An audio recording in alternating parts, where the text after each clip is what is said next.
The 40 rules of لو وہ مارکتولارا novel ہے جس نے لاکھوں زندگیوں کو متاثر کیا۔ سال 2009 میں شائع ہونے والے اس ناول کی مصنفہ محترمہ ایلف شفق کا تعلق ترکی سے ہے۔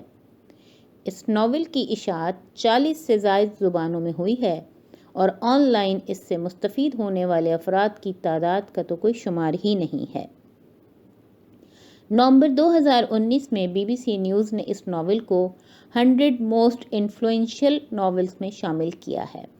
اردو سمجھنے والے سامعین کے لیے اس ناول کو اس ارادے کے ساتھ پیش کیا جا رہا ہے کہ یہ ناول ان کی زندگیوں میں مثبت تبدیلی لائے گا۔ ہم اس ناول کی صرف مرکزی کہانی پیش کر رہے ہیں۔ اس ناول میں 2 دریاؤں یعنی مولانا جلال الدین رومی اور صوفی درویش شمس تبریز کے ملنے اور ایک ہو کر حب الہی کے سمندر کی طرف بہنے کی عکاسی کی گئی ہے۔ یہ آڈیو سیریز محترمہ ہما انور کے ترجمے 40 چراغ عشق کے سے ماخوذ ہے۔ آواز خالدہ مرتضیٰ کی ہے۔ قسط نمبر 2 شمس۔ سمرقند کے باہر ایک کارواں سرائے، مارچ 1242 عیسوی۔ بیکلی سے لکڑی کی شکستہ میز پر بیٹھے میری آنکھوں کے سامنے موم کی شمعوں کی لوئیں تھر تھرائیں۔ اس شام مجھے جو کشف اپنی گرفت میں لیے ہوئے تھا وہ بے حد روشن اور واضح تھا۔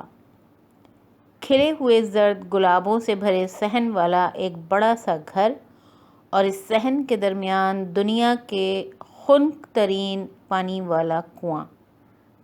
وہ اواخر خزاں کی ایک پرسکون شب ماہ تھی۔ پس منظر میں چند شب خیز جانوروں کا شور اور بھونکنا تھا۔ ذرا دیر میں مہربان چہرے، چوڑے شانوں اور بادامی رنگ کی گہری آنکھوں والا ایک درمیانی عمر کا شخص میری تلاش میں گھر سے باہر نکلا۔ اس کے تاثرات آزردہ تھے اور اس کی آنکھیں بے پناہ اداس تھیں۔ شمس، شمس، آپ کہاں ہیں؟ وہ دائیں اور بائیں طرف منہ کر کے چلایا۔ ہوا تیز چلنے لگی اور چاند بادلوں کی اوٹ میں چھپ گیا، یوں جیسے جو کچھ ہونے کو تھا وہ اس کا گواہ نہ بننا چاہتا تھا۔ الوؤں کی ہو ہو بند ہو گئی، چمگادڑوں نے اپنے پر پھڑ پھڑانے بند کیے اور حتیٰ کہ گھر کے اندر آتش دان کی آگ تک نہ چٹخی۔ دنیا پر ایک کامل سناٹا چھا گیا۔ آدمی آہستہ آہستہ کنویں کے قریب پہنچا، جھکا اور اندر جھانکا۔ شمس، محبی، اس نے سرگوشی کی، کیا آپ یہاں ہیں؟ میں نے جواب دینے کے لیے منہ کھولا مگر میرے لبوں سے کوئی آواز نہ نکلی۔ وہ آدمی مزید آگے جھکا اور ایک بار پھر کنویں میں جھانکا۔ پہلے تو اسے پانی کی تاریکی کے سوا کچھ بھی دکھائی نہ دے سکا، لیکن پھر گہرائی میں کنویں کی تہہ میں اسے کسی شدید طوفان کے بعد پانی پر ہلکورے لیتے کسی شکستہ بیڑے کی طرح بے مقصد سا تیرتا میرا ہاتھ دکھائی دے گیا۔ اس کے بعد اس نے آنکھیں پہچان لیں، 2 چمکتے سیاہ پتھر، پورے چاند کو گھورتے ہوئے جو اب گہرے سیاہ بادلوں کے عقب سے نکل رہا تھا۔ میری آنکھیں چاند پر یوں جمی ہوئی تھیں جیسے آسمانوں سے اپنے قتل کی وضاحت کی منتظر ہوں۔ آہوازاری اور سینہ کو بھی کرتے ہوئے وہ آدمی اپنے گھٹنوں کے بل گر گیا۔ انہوں نے اسے مار ڈالا، انہوں نے میرے شمس کو مار ڈالا، وہ چلایا۔ تبھی ایک سائے نے تیزی سے جھاڑیوں کے پیچھے حرکت کی اور تیز مگر دبے قدموں سے وہ کسی جنگلی بلی کی طرح باغ کی دیوار پر چڑھ گیا، لیکن آدمی نے قاتل کو نہ دیکھا۔ شدید کرب و اذیت کے عالم میں وہ چیخا اور چیختا رہا، یہاں تک کہ اس کی آواز کسی شیشے کی طرح کرچی کرچی ہو گئی اور وہ چھوٹے چھوٹے نوکیلے ٹکڑوں کی صورت رات میں بکھر گئی۔ ارے تم کسی دیوانے کی طرح چیخنا بند کرو، یہ ناگوار شور بند کرو، یا پھر میں تمہیں باہر نکال دوں گا۔ میں نے کہا منہ بند کرو، تم نے سنا نہیں؟ بکواس بند کرو۔ بلند لہجے میں یہ الفاظ ادا کرنے والی آواز مردانہ تھی، جو دھمکانے والے انداز میں قریب آتی جا رہی تھی۔ ذرا مزید دیر کو اپنے اس تصور کے اندر ہی رہنے کو ترجیح دیتے ہوئے میں نے یوں ظاہر کیا جیسے میں نے اسے سنا ہی نہیں۔ میں اپنی موت کے بارے میں مزید جاننا چاہتا تھا۔ میں ان رنجیدہ ترین آنکھوں والے شخص کو بھی دیکھنا چاہتا تھا۔ کون تھا وہ؟ اس کا مجھ سے کیا تعلق تھا؟ اور وہ خزاں کی رات میں اتنی شدت سے مجھے کیوں تلاش کر رہا تھا؟ لیکن اس سے پہلے کہ میں اپنے کشف پر ایک اور نگاہ ڈال پاتا، کسی نے کسی اور جہت سے میرے بازو کو تھاما اور مجھے اتنی شدت سے جھنجھوڑا کہ مجھے اپنے منہ میں اپنے دانت بجتے محسوس ہوئے۔ وہ مجھے دوبارہ اسی دنیا میں کھینچ لایا۔ آہستگی سے متذبذب میں نے آنکھیں کھولیں اور اپنے برابر میں کھڑے آدمی کو دیکھا۔ وہ کھچڑی داڑھی اور گھنی مونچھوں والا ایک دراز قد فربا شخص تھا۔ میں اسے سرائے کے مالک کی حیثیت سے پہچان گیا۔ تقریباً فوراً ہی میں نے اس کے بارے میں دو چیزوں پر توجہ کی۔ ایک یہ کہ وہ سخت بات چیت اور تشدد سے لوگوں کو دھمکانے والا آدمی تھا، اور دوسرا یہ کہ اس وقت وہ مشتعل تھا۔ تم کیا چاہتے ہو؟ میں نے پوچھا۔ تم میرا بازو کیوں کھینچ رہے ہو؟ میں کیا چاہتا ہوں؟ سرائے کا مالک ماتھے پر بل ڈال کر گرجا۔ میں چاہتا ہوں کہ تم گھڑ دوڑ والوں کے لیے چیخنا بند کر دو۔ یہ چاہتا ہوں میں۔ تم میرے گاہکوں کو ڈرا کر بھگا رہے ہو۔ واقعی؟ کیا میں چیختا رہا ہوں؟ خود کو اس کی گرفت سے آزاد کرواتے ہوئے میں زیر لب بڑبڑایا۔ تم شرط لگا لو کہ تم چیخ رہے تھے۔ تم کسی ایسے ریچھ کی طرح چلا رہے تھے جس کے پنجے میں کوئی کانٹا گڑ گیا ہو۔ تمہیں ہوا کیا تھا؟ کیا تم رات کا کھانا کھاتے اونگ گئے تھے؟ تم نے ضرور کوئی ڈرانا خواب دیکھا ہوگا۔ میں جانتا تھا کہ یہ واحد معقول وضاحت تھی، اور اگر میں نے یہی کہہ دیا تو سرائے کا مالک مطمئن ہو جائے گا اور مجھے تنہا چھوڑ دے گا۔ پھر بھی میں جھوٹ بولنا نہیں چاہتا تھا۔ نہیں برادر، میں خوابیدہ تھا، نہ ہی میں نے کوئی برا خواب دیکھا تھا، میں نے کہا۔ در حقیقت مجھے کبھی خواب دکھائی نہیں دیے۔ پھر تم اس طرح چیخنے چلانے کا کیا سبب بیان کرو گے؟ سرائے کا مالک جاننا چاہتا تھا۔ مجھے الہام ہوا تھا، اور یہ بہت مختلف بات ہے۔ اس نے مجھے ہکا بکا تاثر کے ساتھ دیکھا اور کچھ دیر اپنی مونچھوں کے سرے چباتا رہا۔ آخر وہ بولا، تم درویش باورچی خانے کے چوہوں جیسے دیوانے ہوتے ہو، خصوصاً سرگرداں قسم کے درویش۔ سارا دن تم روزے رکھتے اور نماز پڑھتے اور جھلساتے سورج تلے چلتے ہو۔ کوئی حیرت نہیں کہ تمہیں اب بھی واہمے دکھائی دے رہے ہوں۔ تمہارا دماغ جھلس چکا ہے۔ میں مسکرا دیا۔ وہ درست بھی ہو سکتا تھا۔ لوگ کہتے ہیں کہ خدا کی راہ میں خود کو گم کرنے اور اپنے حواس گم کرنے میں کم ہی فرق ہے۔ تبھی طباق سے بھرا ایک بڑا سا تشت اٹھائے ہوئے دو خدمتگار لڑکے نمودار ہوئے۔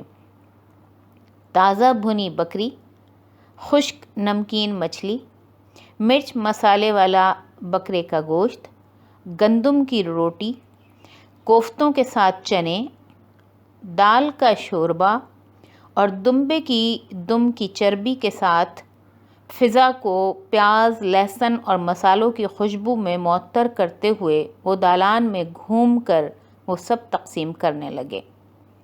جب وہ میری میز پر رکے تو میں نے بھاپ اڑاتے شوربے کا پیالہ اور کچھ روٹی لے لی۔ کیا تمہارے پاس اس کی ادائیگی کی رقم ہے؟ سرائے کے مالک نے ذرا اخلاق سے پوچھا۔ نہیں، میرے پاس نہیں، میں نے کہا، لیکن مجھے اس کے بدلے کچھ دینے کی اجازت دو۔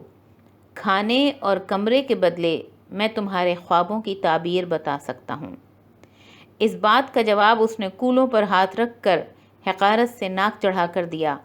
تم نے ابھی مجھے بتایا کہ تمہیں کبھی خواب دکھائی نہیں دیتے۔ یہ درست ہے، میں خوابوں کا ایسا تعبیر بیان کرنے والا ہوں جو خود کوئی خواب نہیں دیکھتا۔ مجھے تمہیں یہاں سے نکال کر باہر کرنا چاہیے، جیسا کہ میں نے کہا کہ تم درویش دیوانے ہوتے ہو۔ سرائے کا مالک لفظوں کو جیسے تھوکتے ہوئے بولا۔ تمہارے لیے ایک نصیحت ہے۔ مجھے معلوم نہیں کہ تمہاری عمر کیا ہے، مگر میرا خیال ہے کہ تم نے دونوں جہانوں کے لیے خاصی عبادت کر لی ہے۔ کوئی اچھی عورت تلاش کرو اور گھر بساؤ، بچے پیدا کرو، اس سے تمہیں حقیقت کی دنیا میں قدم جمانے میں مدد ملے گی۔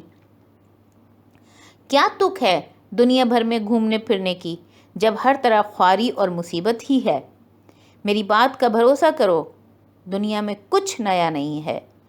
میرے پاس دنیا کے دور دراز گوشوں سے بھی گاہک آتے ہیں۔ شراب کے چند جام کے بعد میں ان سب سے ایک سی ہی کہانیاں سنتا ہوں۔ ہر جگہ کے مرد ایک سے ہیں، وہی کھانا، وہی پانی، وہی پرانی باتیں۔ میں کسی مختلف شے کی تلاش میں نہیں، میں خدا کی تلاش میں سرگرداں ہوں، میں نے کہا۔ میری جستجو خدا کے لیے ہے۔ پھر تم اسے غلط جگہ ڈھونڈ رہے ہو، اس نے یکایک گمبھیر آواز میں ترکی بترکی جواب دیا۔ خدا یہ جگہ چھوڑ کر جا چکا ہے، ہمیں نہیں معلوم کہ وہ کب آئے گا۔ یہ سن کر میرا دل بے قابو ہو کر میرے سینے میں تیز تیز دھڑکنے لگا۔ جب کوئی خدا کو برا کہتا ہے تو وہ دراصل خود کو برا کہتا ہے، میں نے کہا۔ سرائے کے مالک کے چہرے پر ایک عجیب سی ترچھی مسکراہٹ نمودار ہوئی۔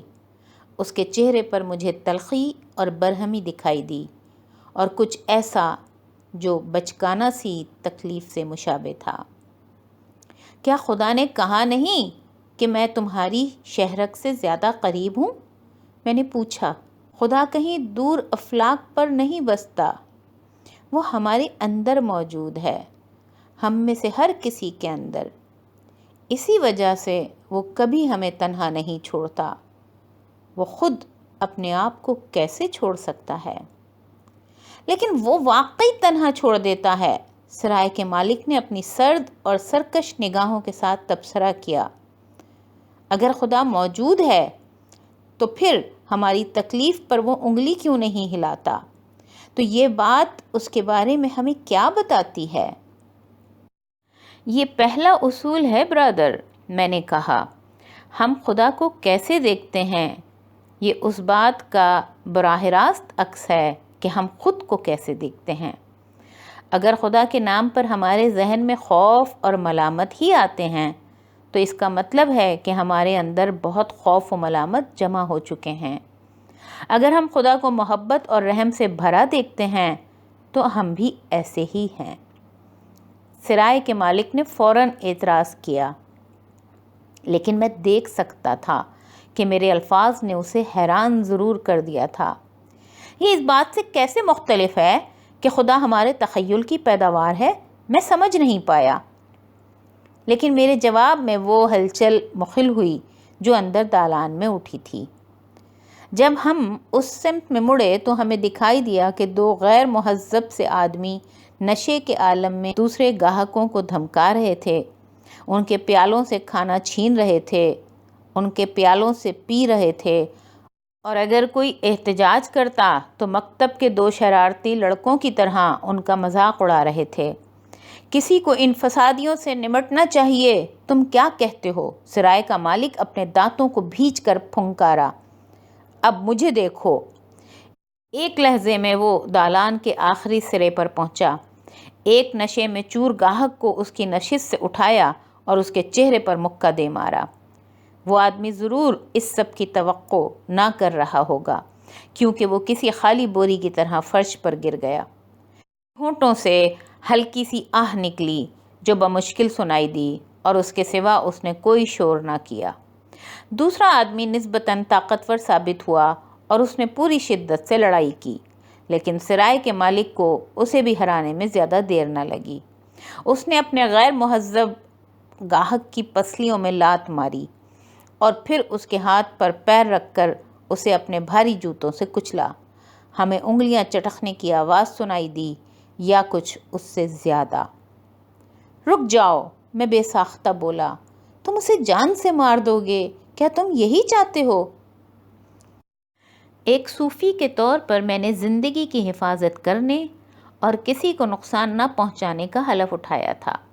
اس فریب خیال بھری دنیا میں بہت سے لوگ بغیر کسی سبب کے بلا مقصد لڑنے کے لیے تیار تھے، اور بہت سے ایسے تھے جو کسی سبب سے لڑتے تھے۔ لیکن صوفی ایک ایسا شخص تھا جو کسی سبب کے ہوتے ہوئے بھی نہ لڑتا۔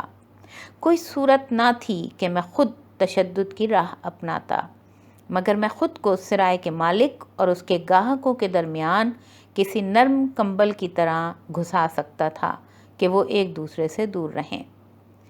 تم ان سب سے پرے رہو درویش، یا پھر میں تمہارا بھی مار مار کر حشر کر دوں گا، سرائے کا مالک چلایا، مگر ہم دونوں جانتے تھے کہ وہ ایسا کچھ نہ کرتا۔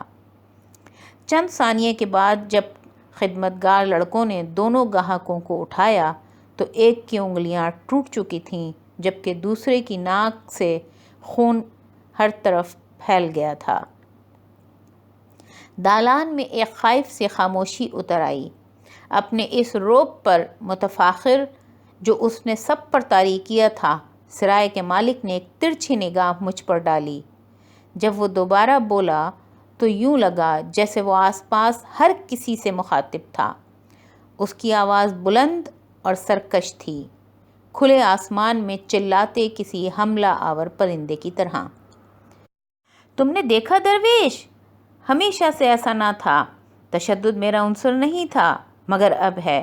جب خدا یہاں نیچے موجود ہم لوگوں کو فراموش کر دیتا ہے تو سخت بنانے اور انصاف بحال کرنے کو یہ عنصر ہم عام لوگوں پر مسلط ہو جاتا ہے۔ سو اگلی مرتبہ جب خدا سے بات کرو تو اسے یہ بتا دینا۔ اسے معلوم ہونا چاہیے کہ جب وہ اپنی بھیڑوں کو چھوڑ دیتا ہے تو وہ عاجزی سے ذبح کیے جانے کی منتظر نہیں رہیں گی، وہ بھیڑیوں میں تبدیل ہو جائیں گی۔ میں نے دروازے کی طرف جاتے ہوئے کندھے اچکائے۔ تم غلطی پر ہو۔ کیا میں غلط کہہ رہا ہوں کہ میں کبھی بھیڑ تھا جو اب بھیڑیا بن گیا؟ نہیں، تم ٹھیک کہتے ہو۔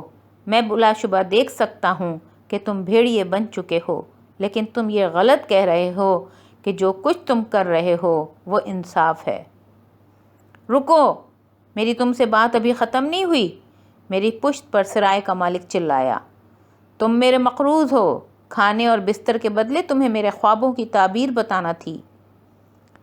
میں اس سے بہتر کچھ کروں گا، میں نے مشورہ دیا، میں تمہارا ہاتھ دیکھوں گا۔ اس کی جلتی آنکھوں میں دیکھتے ہوئے مڑ کر میں اس کی طرف آیا۔ جبلی طور پر بے اعتباری سے وہ جھجک کر پیچھے ہوا، پھر بھی میں نے اس کا دایاں ہاتھ گرفت میں لیا اور ہتھیلی سیدھی کی۔ اس نے مجھے پرے نہ دھکیلا۔ میں نے لکیروں کا جائزہ لیا اور انہیں گہرے، چٹکتے ہوئے اور غیر ہموار راستے پایا۔